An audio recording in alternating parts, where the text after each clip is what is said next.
the army, they go to the spokesman and tell him, listen, this is good for you. I'll do this film, and yeah, you know, this is good for you. You'll really have good, people will see you in a good way. But I came up to him and I told him the truth. I said, listen, I'm making a film about Ameer. This is not against Arabs going to the army, and it's not for it. I'm making a film about this guy. He's going to the border police. I would really love to escort him through his service, but if he won't allow me, I'll still make this film. And I think he was courageous enough to understand that I'm really not looking to find like, you know, like the good news material of how soldiers do this and that. I'm really focusing on him. So we didn't sign on anything because I told him this is not going to be a film that represents the border police. I'm not making like a film, commercial film about you. You don't really interest me in this specific film. And we agreed that, you know, if there'll be situations that they won't want me to shoot because, I don't know, they're too busy or something, so I won't, but gradually, because I'm very disciplined, at the beginning I was very nice, and whenever they say, you know, turn off or go away, I went.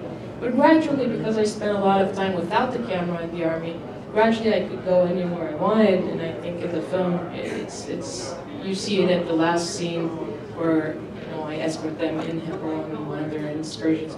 I did invite the border police to watch the film before I locked it, not because they had a say, but because it's a matter, I think, of integrity.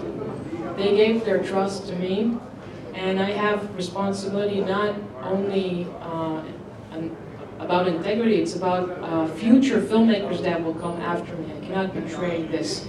And I invited them to watch it, and after the screening, the spokesman looked at me and he said,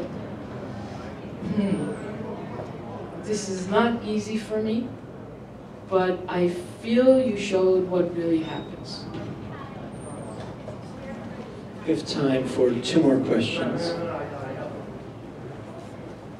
I also really enjoyed your film, and Gideon's last point about how prevalent the Israeli army is in society makes me think of a question. I spent last year living in Yaffo and working in a high school actually with Jewish students, and I saw a film that upset me perhaps even more than this one did in terms of thinking of the impact of the experience of the army on youth who are only 18, 19, 20 years old.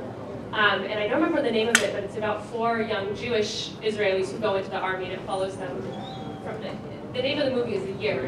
In any case, that movie upset me a lot, and I'm curious to know from both of you, maybe to speak from a personal standpoint, either about yourselves or people, youth that you know that are close to you, and how that affects also young Jewish adults in terms of going into the army, given the occupation and given the type of activities that you're called upon to do.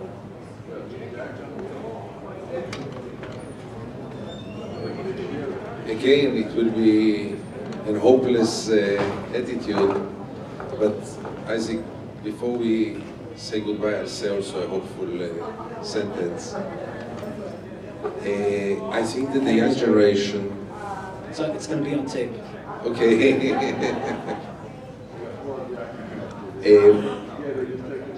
I'm familiar a little bit to the younger generations through my sons and my friends' sons, and I have the feeling that it's going just to the worse.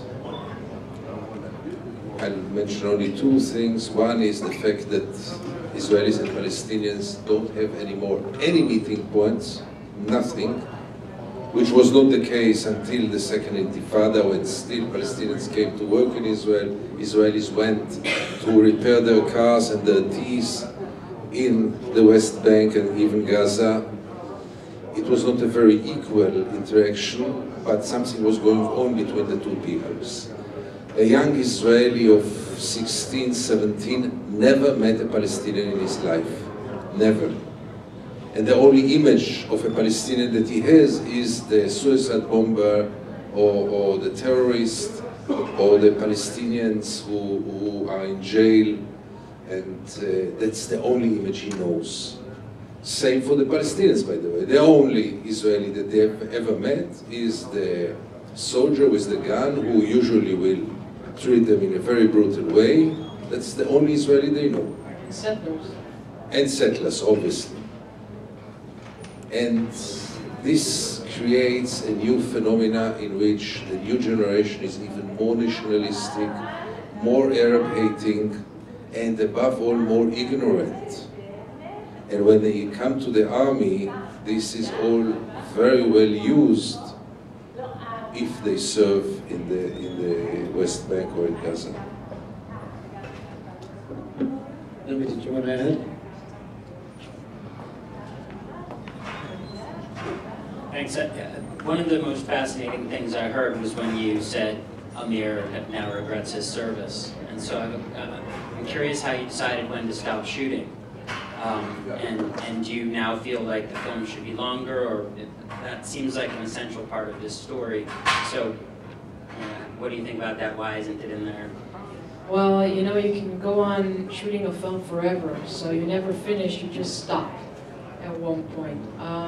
But I don't think there's anything missing, because it was right for the time, and usually, you know, this film is followed by discussions. So I can always add that on, and many people urge me to make like a sequel to see what's going on with Ameer today. But there was a news piece about Ameer in the Channel 2, which is the largest broadcaster, and he said that it doesn't work, that he calls his friends and they won't answer the phone, and he regrets it. And basically his uncle, as Gideon said, his uncle in the film represents in a way Ameer in 20 years. And I have to tell you that during my research, which was very deep and long, I didn't meet one single Muslim Arab that said I did the right thing, except for 2 people who are serving the reserve, and they're satisfied from different reasons. Gideon had something to add. I think we are all united, or at least this what I felt here, that we were watching tonight an excellent film. And I want to praise Naomi for choosing the subject. Because it's very easy to go to make another film about the occupation, about the war, about the African immigrants in Israel, when things are very clear, at least in the eyes of me and you, and they are even in many cases black and white. Yes, black and white, many times they are black and white. And this courage to choose such a delicate question, such a delicate issue, so complex, with having no guarantee for success, really not. And also in your milieu, I'm not sure that everyone was happy without knowing you.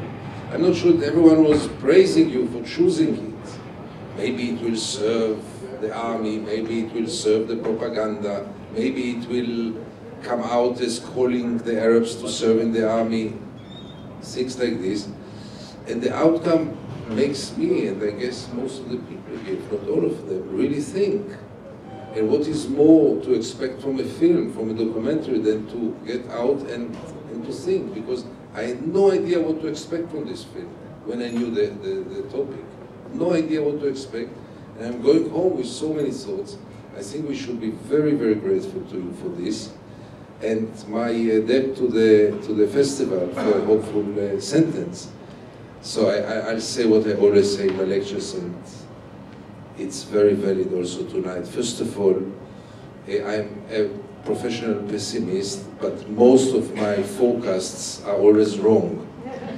Whenever I try to forecast something, I'm wrong. So you shouldn't take me too seriously about my pessimism, at least. Secondly, I can say that would we all meet, and this is in more general terms, would we all meet in the late 80s, and I would have told you that within months, Soviet Russia is going to fall, the Berlin Wall is going to fall, the apartheid regime in South Africa is going to fall, without bloodshed. You would think, you would have thought that I'm out of my mind, that something is wrong with me. And all this happened when it was totally unexpected. So maybe good things will happen also when we don't expect them to happen, in a way that we don't expect them to happen. And finally, in this part of the world, in the Middle East, I really think that one should be realistic enough to believe in miracles.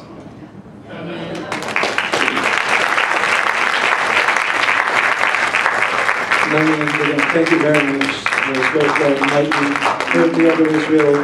We like taking the film and looking at it from new perspectives, and I think this was a perfect example of doing that here. And right now at 9 p.m. we have Arab Labor of Levy starting. I recommend to all of you who can make it to join us. You can grab tickets at the box office, and we'll be starting in a few minutes. Thank you all, and we look forward to seeing you soon.